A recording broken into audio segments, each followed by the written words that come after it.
क्रोधाद् भवति सम्मोह, सम्मोहात् स्मृति विभ्रमः, स्मृतिभ्रंशात् बुद्धिनाशो, बुद्धिनाशात् प्रणश्यति।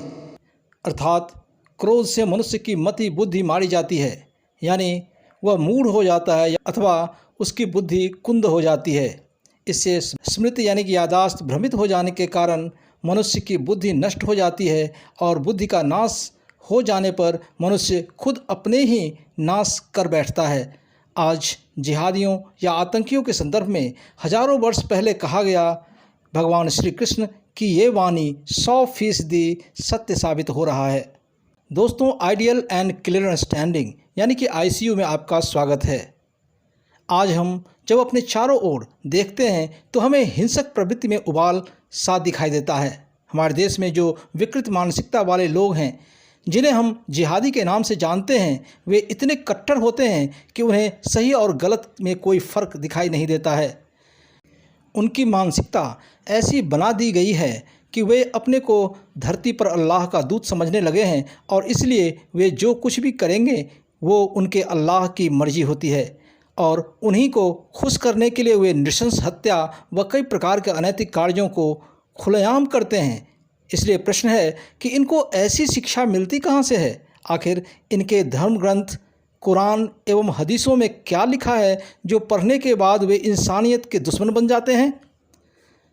दोस्तों, इससे पहले कि आगे मैं और कहूँ, मैं आपसे रिक्वेस्ट करना चाहता हूँ कि आप इस चैनल को सब्सक्राइब कर लें, जिससे कि आने वाले और वीडियो का नोटिफिकेशन आप तक आसानी से पहुँच जाए।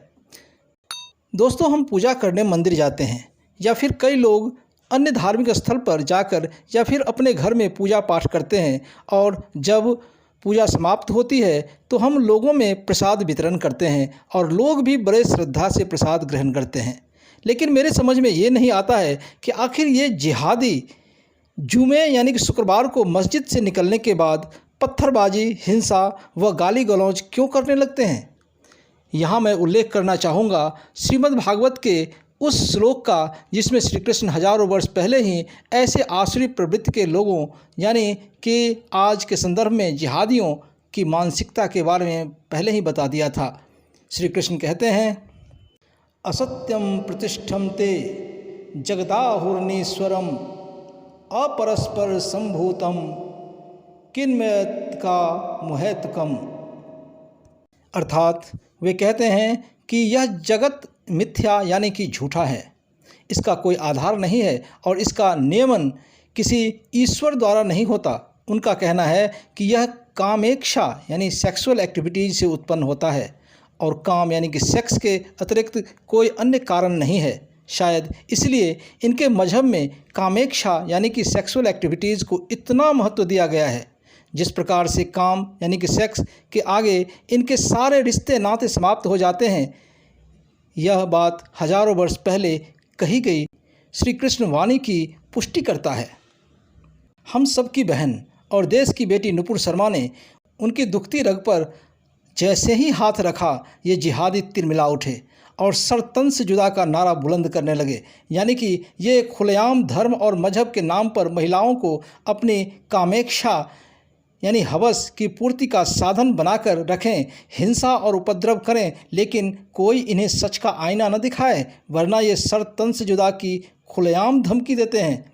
शायद इन जिहादियों को दुर्गा स्वरूपा नुपुर शर्मा के ताकत का अंदाज़ा नहीं है, जिसके पीछे 100 करोड़ सनातनी भाइयों बहनों माताओं का आशीर्वाद हो, उसका ये घटिया मानसिकता वाले जिहादी क्या बिगाड़ लेंगे। श्री कृष्ण कहते हैं, एतां दुष्टिम पष्टभ्य नष्टात्मानोल्पबुद्धयः प्रवन्त्युग्र कर्माणः क्षयाय जगतो हिता। अर्थात ऐसी ही बातों का पालन करते हुए आसुरी लोग यानी जिहादी, जिन्होंने आत्मज्ञान खो दिया है और जो बुद्धिहीन हैं, ऐसे अनुपयोगी एवं भयावह कार्यों में प्रवृत्त होते हैं जो संसार का विनाश करने के लिए होता है। क्या किसी जिहादी को आपने देश और देश के सम्मान की बात करते हुए सुना है? नहीं, बिल्कुल नहीं। इन्हें इसकी कोई परवाह नहीं होती है। उनको तो केवल इस दुनिया में और सो कॉल्ड जन्नत में अय्यासी की चिंता सताती रहती है। जैसा कि मुल्ला और मौलाना इनको अपने आसमानी किताब यानी कि कुरान और हदीसों का हवाला देकर अपनी कामेक्षा यानी कि सेक्सुअल एक्टिविटीज़ की पूर्ति करने की खुली छूट देते हैं और जनसंख्या में बेतहाशा वृद्धि करवाते हैं, क्योंकि इनके लिए महिलाएं केवल और केवल कामेक्षा पूर्ति का साधन व बच्चा पैदा करने की मशीन मात्र है। इन जिहादियों को हिंसा के लिए इस कदर मानसिक रूप से तैयार किया जाता है कि वे खुशी खुशी अल्लाह अकबर का नारा बुलंद करते हुए अपने शरीर में बम बांधकर खुद को आत्मघाती बना लेते हैं और साथ ही सैकड़ों इनोसेंट यानी कि निर्दोष लोगों की जान ले लेते हैं। और इसके पीछे भी यही तर्क दिया जाता है कि ऐसे लोगों पर अल्लाह खुश होते हैं और इनाम स्वरूप 72 हूरें मिलती है। हूरें यानी कि अप्सराएँ या यूँ कहें बहुत ही सुंदर महिलाएं मिलती है जन्नत में, जिसके साथ वे अय्यासी करने की बात कही जाती है। यानी कि यहाँ भी कामेक्षा ही सर्वोपरि है। दोस्तों, ऐसे लोग कभी भी न तो अपना और न समाज व देश का ही कोई भलाई कर सकते हैं, बल्कि उल्टे समाज व विश्व को खतरे में डाल देते हैं, जहां आतंक व डर का वातावरण बना रहता है। ये जिहादी लूट खसोट, कालाबाजारी व अन्य प्रतिबंधित क्रियाकलापों के द्वारा धन इकट्ठा करते हैं और फिर उस धन से आतंक फैलाते हैं, अपनी कामेक्षा की पूर्ति करते हैं और हिंसा की वारदात करते हैं। यदि आज के संदर्भ में देखा जाए तो हमें बहुत सारे ऐसे देश मिलेंगे जो इन जिहादियों के चंगुल में फंसकर बर्बाद हो चुके हैं, जैसे Pakistan, Afghanistan, Syria, Iraq, Yemen इत्यादि देश। और अब ये अपने घिनौने क्रियाकलापों से भारत जैसे देवभूमि को भी कलुषित करना चाहते हैं, जो कि हम कभी भी और किसी भी कीमत पर नहीं होने देंगे।